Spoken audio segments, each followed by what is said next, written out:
यहाँ के हैं वो कहते हैं साहब 30,000 रुपए मेरे पास, और वो फटी हुई धोती जो 5 साल पहले किसी ने दे दी वो पहने हुए बैठे। तुम धोती तो धोती तो चल रही है, अभी तो चल रही है, ठीक है। तो मैंने कहा 30,000 किसके काम आएंगे? अब जिसने कमाए वो तो उसका उपयोग कर नहीं रहा, बेटों के लिए रख रहा है। अब बेटे तो कपूत होंगे तो साला उड़ा देंगे 30,000, 5 दिन लगेंगे उसको, और सपूत होंगे तो कमा लेंगे, अपने आप कमा लेंगे 30,000 रुपए। तुम काहे के दुखी हो रहे हो? तुमने जो कुछ कमाया तुम तो उसका उपयोग करो। तो नहीं, ये मेरे बेटे के लिए, मेरे मुन्ना के लिए, मेरी मम्मी के लिए, मेरे चाची के लिए, मेरे बेटे के लिए, बस करो। और खुद भूखे मरते रोते रहे। हरिद्वार कभी गए नहीं, तीर्थ यात्रा की नहीं, पुण्य किए नहीं, क्योंकि उनका दुर्भाग्य उनके बीच में है। और ऐसे कई साधक हैं जिनका दुर्भाग्य आड़े आ रहा है, नहीं आ रहे होंगे, नहीं आ पाएंगे। जब कुछ सब कुछ सामने है, सकल पदार्थ है जगमाई, भाग्यहीन नर पावत नाही। जो भाग्य है ही नहीं तो नहीं प्राप्त कर सकेगा। गुरु तो वही है, गुरु तो देने के लिए सब कुछ तैयार है, तुम ले ही नहीं पाओ, तुम्हें क्षमता है ही नहीं, तुम्हें अटैचमेंट है ही नहीं, अंतरंगता है ही नहीं, तो कुछ नहीं प्राप्त कर सकता है। सब कुछ प्राप्त करने के लिए सामीप्यता, अंतरंगता जरूरी है, अटैचमेंट जरूरी है। तुम दूर से मुझे प्रणाम कर दो तो मैं दूर से तुम्हें आशीर्वाद दे दूंगा। तुम्हें प्रणाम हाथों से, उंगलियों से करने की अपेक्षा तुम्हारे प्राण मेरे प्राण से जुड़ने चाहिए। जब प्राण जुड़ेंगे तो फिर तुम्हारे मैं अपने आप पहचान लूंगा तुम्हें, तुम अपने आप तुम्हारी आवाज मुझे सुनाई देगी। अपने आप तुम्हारे घर में अगर तुम हो, माँ बैठी है और जो ही बेटे को तकलीफ होती है तो माँ एकदम से जागती है, सारी रात जाके क्या होता है? बेटा नहीं करता तुम सारी रात जाग, पर उसका प्राण आवाज देता है, माँ का प्राण उसमें इन्वॉल्व होता है। इसलिए गुरु को भी गुरु माता, गुरु पिता कहा।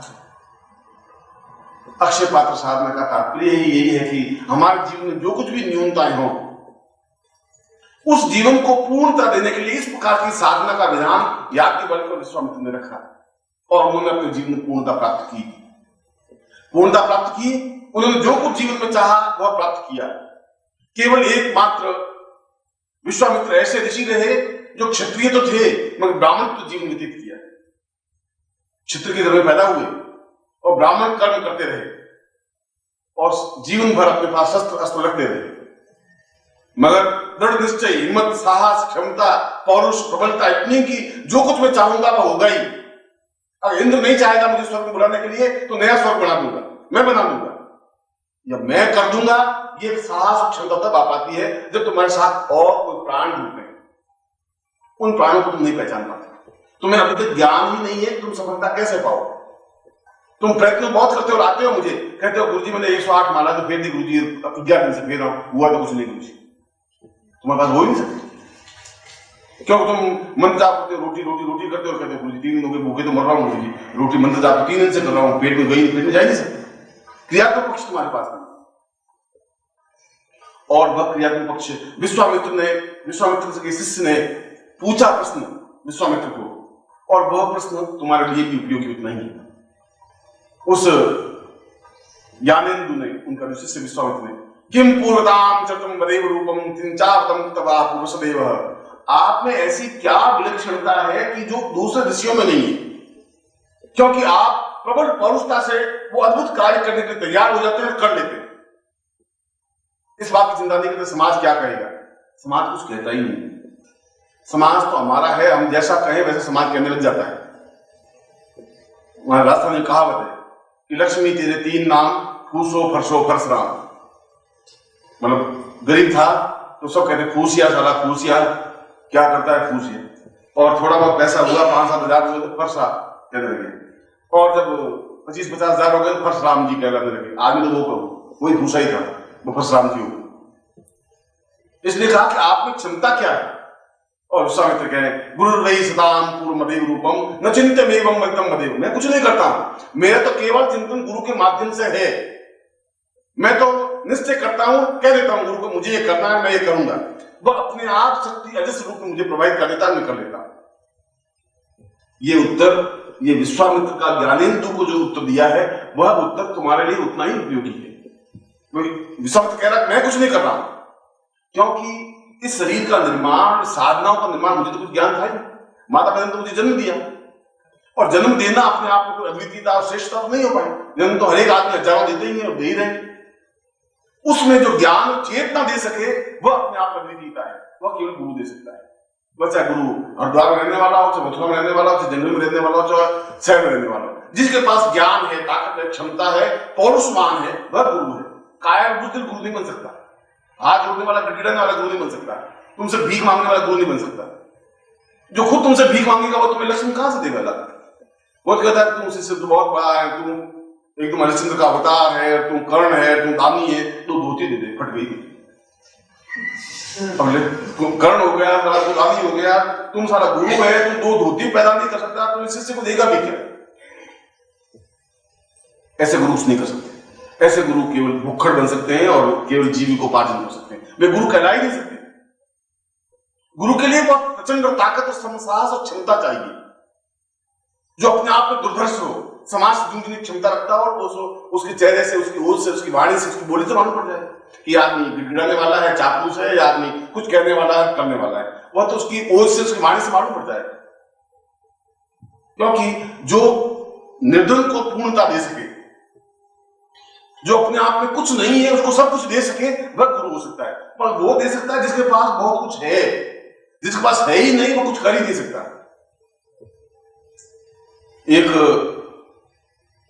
एक गरीब आदमी था, मास्टर।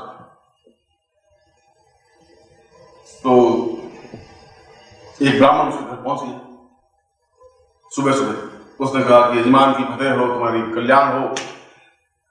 उसने कहा कि प्रणाम गुरु जी, बहुत तकलीफ में हूं, और देखिए मेरे हाथ में कभी बात, उसने हाथ देखा, हाथ देखना आता नहीं तो पंडित जी को थोड़ी आता है। उसने कहा तेरे को शनि बोल रहा है, शनि बोल रहा है, तो बहुत बीमार, बहुत परेशान है। पैसे क्यों तुम ये घर में देखते मालूम पड़ गया, पैसे देंगे 2 मिनट मालूम पड़ जाता। फटी हुई पैंट लगी हुई तो समझ जाता है भाई यार क्या चीज है, कि बहुत तकलीफ है तो बहुत। और मियाँ बीवी में लड़ाई झगड़ा भी होता रहता है।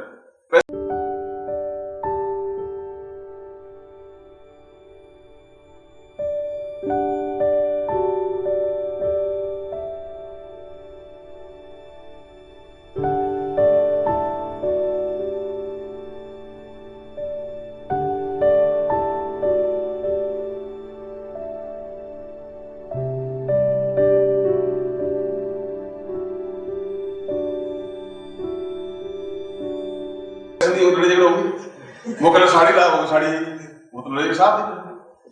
उसने कहा आप बहुत अंतर्यामी है, सब कुछ मालूम पड़ गया। ये तो पंडित बहुत ऊंची चीज है, तुम नहीं समझते। तो ऐसा कर कि तेरे शनि उतारना पड़ेगा। उतार, दुख मिटे साथ और सुख तो मिले। और कहा बहुत सालों से भूत रहे, शनि तेरे सिर के ऊपर बैठा है। मुझे तो पता ही नहीं कब आके बैठ गया।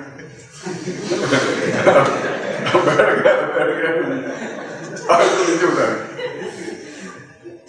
ठीक उतार दे, मगर 1100 रुपये लगे। 1100 रुपये तो बहुत बड़ी बात है। मैंने तो 1100 रुपये जिंदगी में गिने ही नहीं। तनख्वाह मिलती 350, और वो भी दुकान से उतार तो घर आता हूँ जब 11-12-15 रुपये बचते। किराने की दुकान, दूध वाले की दुकान करता करता आता हूँ कि वापस 1 महीने मुझे गुजारा चलाना पड़ता है। बड़ी बात है सारा, 1100 कहां से खाएगा? उनका अच्छा कोई बात है, तुम ऐसा करो 500 ही तो दे सकते हो। 500 अब बोनस मिलेगा 7-8 महीने बाद, ऐसा गवर्नमेंट ने कहा है।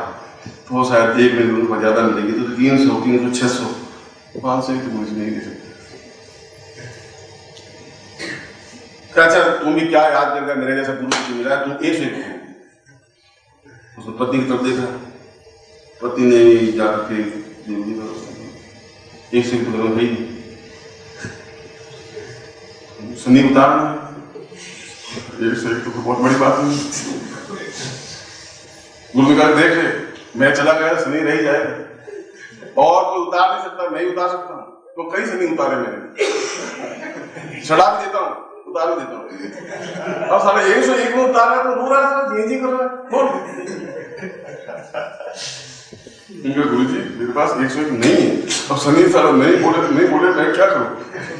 उधार मुझे पड़ोस देने, क्योंकि पहले भी दिया, वापस दिया नहीं मैंने, अब वो देवे नहीं, और गवर्नमेंट मुझे देवे नहीं, मास्टर मुझे देवे नहीं। चलो कोई बात नहीं, तो सोचा कि तो आज निकल रहा है, क्या करें? सुबह सुबह सारा कैसा मुंह देख रहा है इस मास्टर का। तो चलो 21 रुपए तो दे। अब तो सारा तो सोच, अब तुझे और क्या चाहिए? एक 1100 से 21 पे आए, मगर मैं भी दिल वाला हूँ, क्या याद करें। जेब में देखी तो एक जेब में 2.5 रुपए निकले, एक जेब में 1 रुपया निकला, 3.5 रुपए। उनको पूछा भगवान तेरे पास कितने थे? उनका एक 5 का नोट मेरे पास भी है, 5 रुपये, 21 रुपये। कैसे कसाई से पाला पड़ा साले के घर में 21 रुपये भी। उनका जहाज 5 किलो आटा दे, पैसे 5 किलो आटा दे।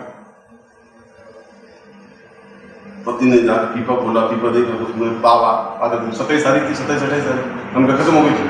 आधा किलो आटा पड़ा था, पीपा ला के सामने दिया, आधा किलो आटा। उसने कहा कि फिर ये शनि तेरे घर में आप करेगा भी क्या?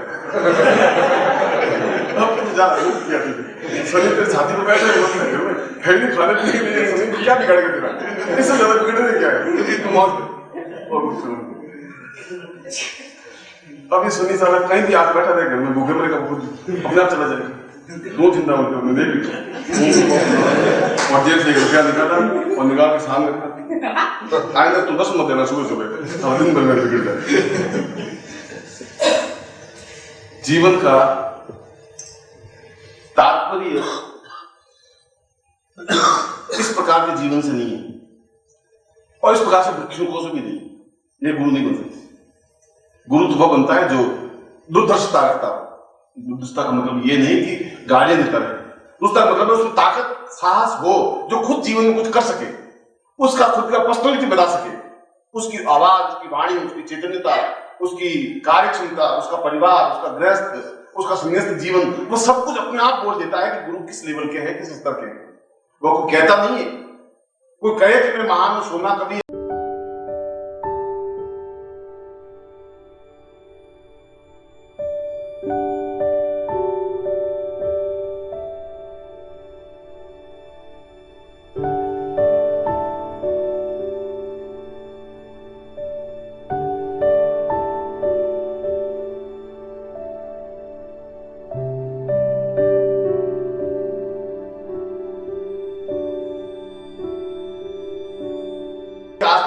सोने में खड़े होकर नहीं कहा कि मैं स्वर्ण हूं और बहुत कीमती धातु हूं, ऐसा नहीं कहता।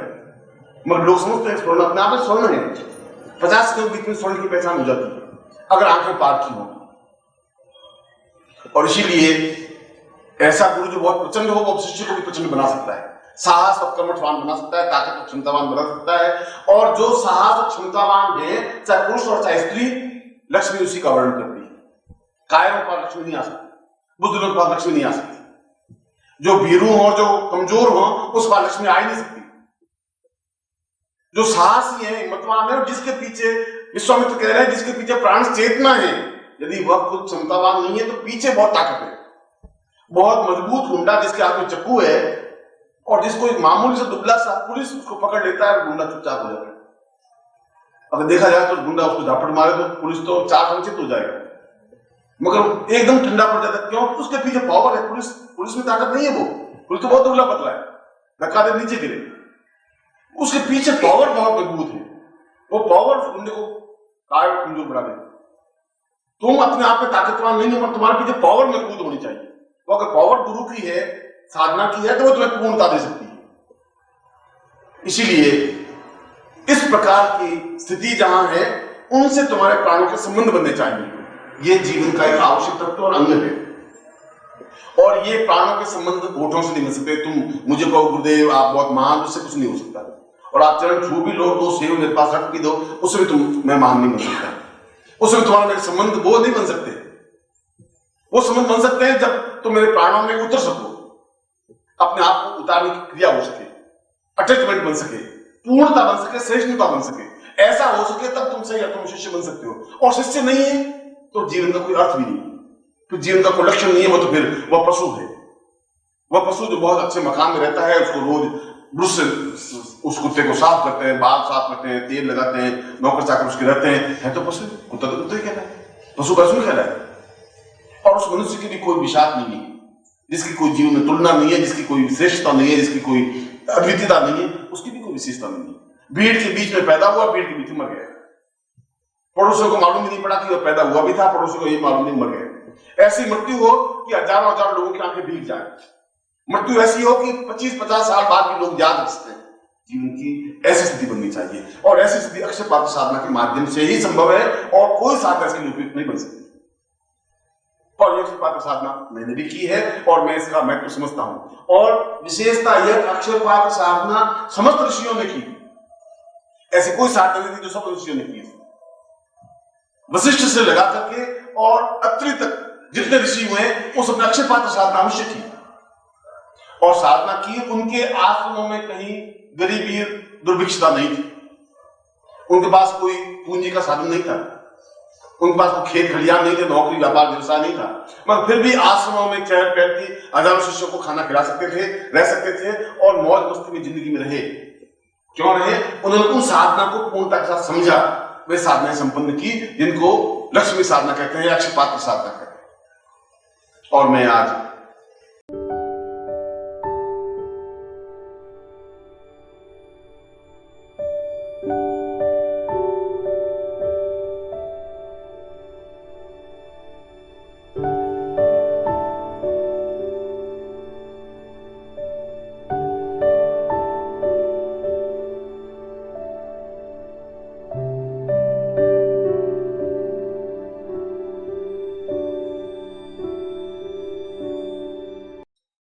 ओम परम तत्वाय नारायणाय गुरुभ्यो नमः। ओम ह्रीं मम प्राण देह रोम प्रतिरोम चैतन्य जाग्रय ह्रीं ओम नमः।